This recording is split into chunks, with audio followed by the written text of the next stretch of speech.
the emotional torture that comes along with not standing up for yourself is not worth the guarantee of keeping your life.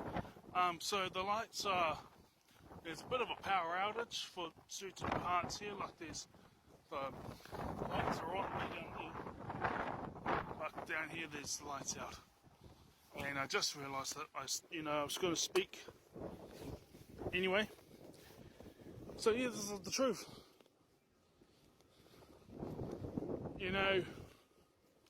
When I used to eventually stand up for myself, after taking it from the same group of people for ages, and then I would let them all know about it.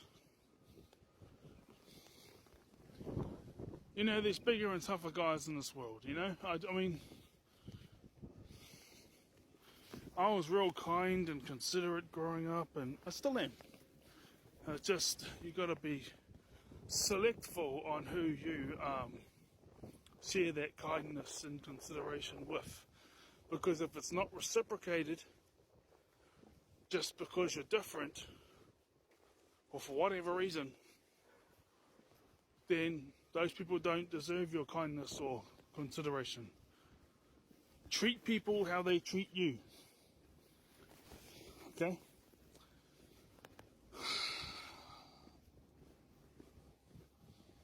And yeah, I was going to say some other things.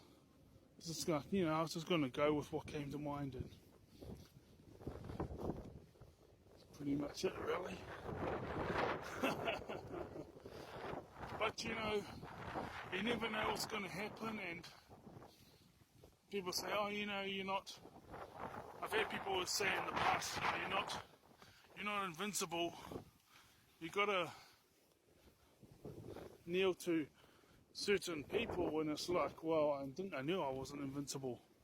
I just got sick and tired of the emotional torture that came up with bottling things in for weeks or maybe even months before I let it all out on the people who were trying to make me feel lesser than them. And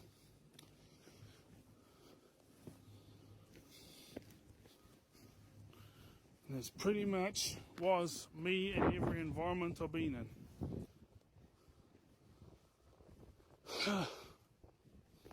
But now that I know a lot of things that I'm good at, and even though nobody has allowed me to succeed in any of those things, and throughout my 20s and that, I got my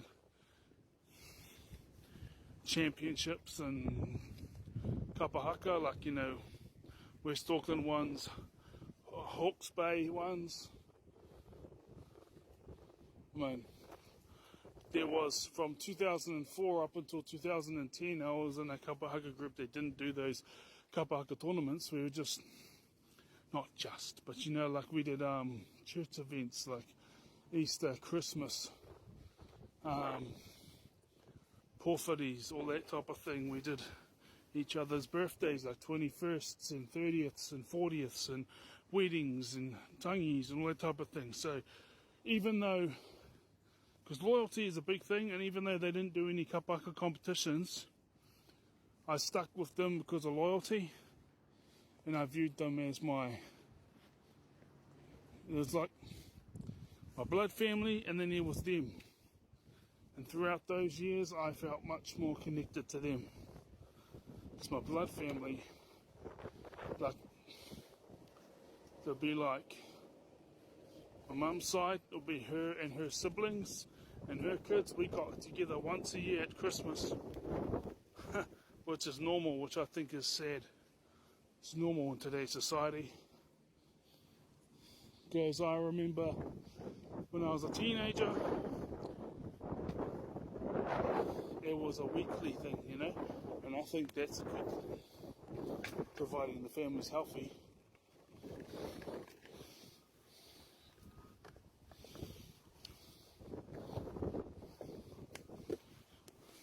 Another thing about autism is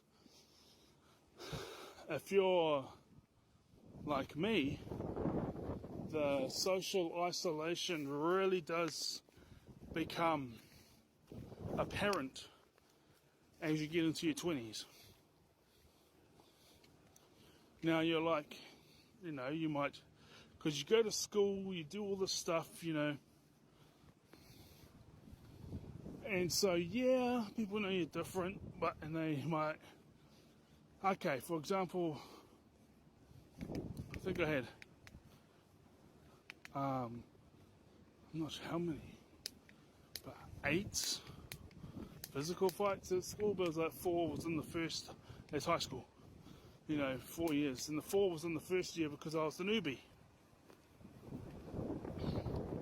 I remember winning 2, and the other 2 was 50-50. And then there was another 4 over 4 years. And yeah, there was another 4 over 4 years, so. No. Well, went to Hastings Boys High School 03, 04, 05, 06, and 4 of them happened in 03. So.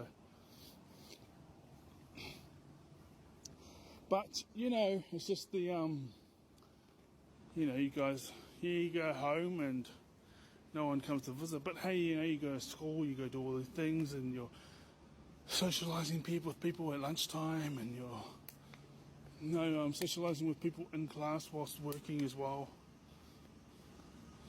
But in your 20s, it's like, if you don't fit in and you're different, the whole social pecking order really does go to another level. You get isolated because you're different.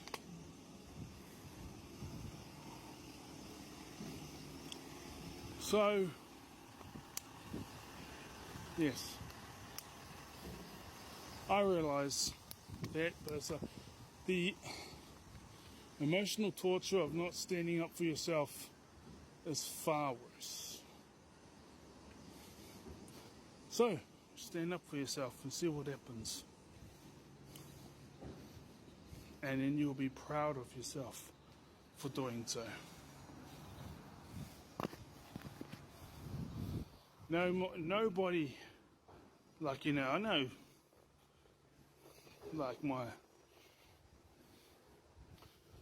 I know Jonathan and Kayla and,